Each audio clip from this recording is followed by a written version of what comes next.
Praise the Lord. கிறிஸ்துவுக்குள் மிகவும் பிரியமானவர்களே, உங்கள் அனைவருக்கும் இயேசு கிறிஸ்துவின் இனிய நாமத்தில் என்னுடைய அன்பின் வாழ்த்துக்கள். இஸ்ரவேலே, நீ என்னால் மறக்கப்படுவதில்லை என்று நமக்கு வாக்குத்தத்தம் அளித்த உண்மையுள்ள தேவன் இதுவரைக்கும் நம்மை மறவாமல் ஒவ்வொரு நாளும் நினைத்து ஆசீர்வதித்து வழிநடத்தி வருகிறார். இந்த நாளிலேயும் கர்த்தர் நமக்கு வாக்கு கொடுக்கிறார், நீங்கள் என்னால் மறக்கப்படுவதில்லை.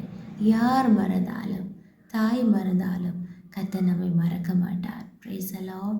மனிதர்கள் நம்முடைய அன்பை மறக்கலாம், நாம் செய்த செயல்களை மறக்கலாம், கிரியைகளை மறக்கலாம். Price the Lord. ஸ்தோத்திரம். ஆனால் நம்முடைய தேவனாகிய கர்த்தர் ஒருபோதும் நம்மை மறக்கிற தேவன் அல்ல. ஒரு வசனத்தை வாசிப்போம்.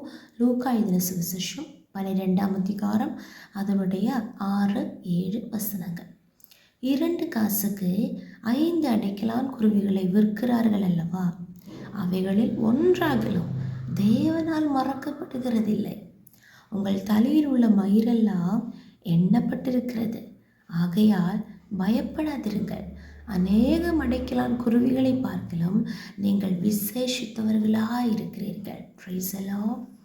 ஆமென். இங்கே இங்கிலீஷ் பைபிளில் நாம் வாசிக்கிறோம். Luke chapter 12 verse 6 and 7. Are not 5 sparrows sold for 2 pennies, and not one of them is forgotten by God? Indeed, the very hairs of your head are all numbered. Don't be afraid. You are worth more than many sparrows. Praise the Lord. Sparrows என்று சொல்லும்போது, அடைக்கலான் குருவிகள் என்று சொல்லும்போது மிகவும் சிறிய ஒரு பறவைகள், சின்ன பறவை மட்டுமல்ல, அது ஒரு சீப்பான ப்ரைஸுக்கு விற்கப்படுகிற பறவைகள். ப்ரைஸில் அது பெரிய விலை மதிப்புள்ள பெரிய எல்லாராலும் கவர்ச்சி செய்யப்படுகிற அப்படிப்பட்ட எந்த ஒரு பறவை கிடையாது. ஒரு சீப்பான ஒரு பறவை. ப்ரைஸலோ ஆமென். ஆனால் அந்த பறவையை 5 குருவிகளை, 5 ஸ்பேரோஸை 2 காசுக்கு விற்கிறார்கள், அவ்வளோதான். ஆனால் அவைகளில் ஒன்றாகலும் தேவனால் மறக்கப்படுகிறதில்லை. அந்த விற்கிற மனுஷன் செலவே இல்லை, இந்த பறவைகளை மறந்துருப்பேன், ஏன்னா இவ்வளோ சீப் ப்ரைஸ் தான். ஹல்லேலூயா. ஆனால் பிரைஸ் தி லார்ட், அதை உண்டாக்கின, அதை சிருஷ்டித்த தேவனுக்கு அதை மறக்க முடியாது. Price the Lord. உண்டாக கடவுது என்று சொல்லி அதை உயிரோடு அழித்த தேவன் அவர். அந்த குருவிகளைப் போலும் அவர் நினைத்திருக்கிறார். அதனால் சொல்லுகிறார், அடுத்த வசனம், உங்கள் தலையில் உள்ள மயிரெல்லாம் எண்ணப்பட்டிருக்கிறது. ஏன் நம்முடைய ஹெட்டில் உள்ள ஹேரை பற்றி இங்கே இயேசு சொல்லுகிறார் அப்படின்னா, ஒரு உயிரினத்திலேயும் மிகவும் சீப்பான விலை மதிப்பில்லாத ஒரு குருவியையும் ஒரு ஸ்பேரோவையும் கர்த்தர் நினைத்திருக்கிறார். அதையும் மறக்கலை.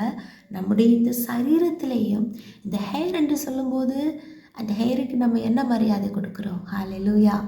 ஆனால் அந்த ஹேரை கூட அவர் நம்பர் பண்ணி கவுண்ட் பண்ணி வைத்திருக்கிறாராம். Price the Lord.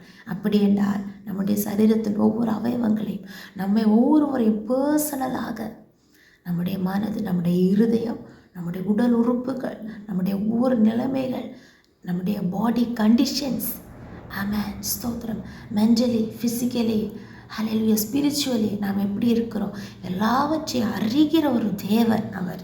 ஆமென். ஆகையால் பயப்படாதிருங்கள் என்று கர்த்தர் சொல்லுகிறார்.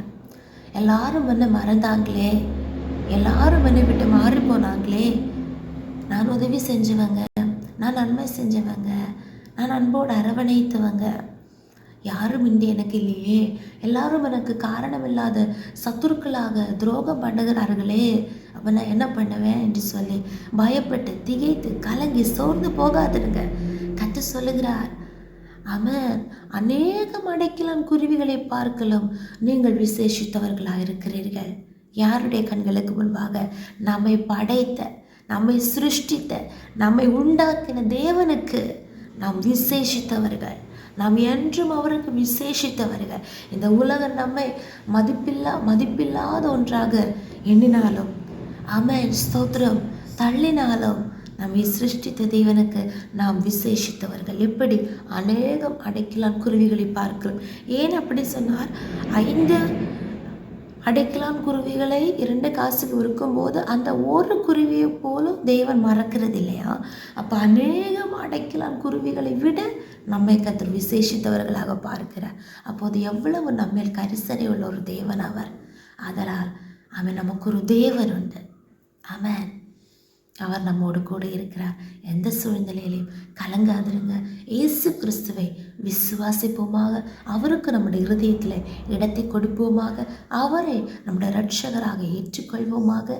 யார் மாறினாலும், யார் கைவிட்டாலும், யார் மறந்தாலும் அவர் நம்மை ஒருபோதும் மறவாமல் நம்மை நடத்துகிற தேவனாக இருக்கிறார். இந்த பூமியிலே கர்த்தர் நடத்துவார். பரலோக ராஜ்யத்திலேயும் அவரோடு இருக்கும்படியான பாக்கியத்தை கர்த்தர் நமக்கு தந்திருக்கிறார். அதனால் இங்கே நாம் வாசிக்கிறபடி ஆமென் ஸ்தோத்திரம், நாம் தேவனால் மறக்கப்படுகிறதில்லை. Price the Lord. அந்த ஒரு நம்பிக்கையோடு இந்த நாளை துவங்குவோமாக. கர்த்தர் நம்மோடு கூட இருக்கிறார். ஆமென் ஸ்தோத்திரம். பயப்படாதிருங்கள், நாம் விசேஷித்தவர்கள். ஹல்லேலூயா. ஜெபிப்போம். இயேசுப்பா ஸ்தோத்திரம். எங்களால் விழாமல் இயேசு வழி நடத்துகிற எங்கள் அன்பின் பரலோக பிதாவே, ஆசீர்வதிக்கப்பட்டதான அந்த நாளிலேயும் எங்களுக்கு இந்த வார்த்தைக்காக ஸ்தோத்திரம். நான் பயப்படுகிற நாளில் உம்மை நம்புவேன் என்று சங்கீதக்காரன் சொன்னது போல உண்மையே நம்புகிறோம் அப்பா. நீர் எங்களை கைவிடுகிற தெய்வம் அல்ல, நீர் எங்களை மறக்கிற தெய்வம் அல்ல, எங்களை விட்டு மாறி போகிற தெய்வம் அல்ல அப்பா. நீர் எப்போது எங்கள் கூடவே இருக்கிறீர். உடைய பிரசனத்தினால் எங்களை மூடி மறைக்கிறீர். நன்றி தகப்பனே. எல்லா பயத்தின் ஆவியை எடுத்து போட்டு ஒவ்வொரு மக்களுக்கும் அப்பா ஸ்தோத்திரம் ஸ்தோத்திரம் அப்பா உற்சாகமான உறுதியான ஒரு உள்ளத்தை கொடுத்து அவர்களை பலப்படுத்தி திடப்படுத்தி ஸ்திரப்படுத்தி தைரியப்படுத்தி நடத்துகிற கிருபைகளுக்காக ஸ்தோத்திரம். இந்த உலகம் எங்களை எப்படி அப்பா ஸ்தோத்திரம் எண்ணினாலோ இசப்பா நீர் எங்களை விசேஷித்தவர்களாக பார்க்கிறீர். உமக்கு நன்றி அப்பா. உமக்கு நாங்கள் விசேஷித்தவர்களாக பரிசுத்தராக இயேசுவே உமக்கு பிரியமானவர்களாக வாழ எங்களை ஒப்பு கொடுக்கிறோம். வசனத்தை கேட்டுக்கொண்டிருக்கிறோம் ஒவ்வொருவரையும் கர்த்தர் ஆசீர்வதிங்க. தாழ்த்துகிறோம். இயேசு கிறிஸ்து நாமத்தினாலே ஜெபிக்கிறோம். எங்கள் ஜெபத்தை கேளும் நல்ல பிதாவே. ஆமென், ஆமென், ஆமென். May God bless you all.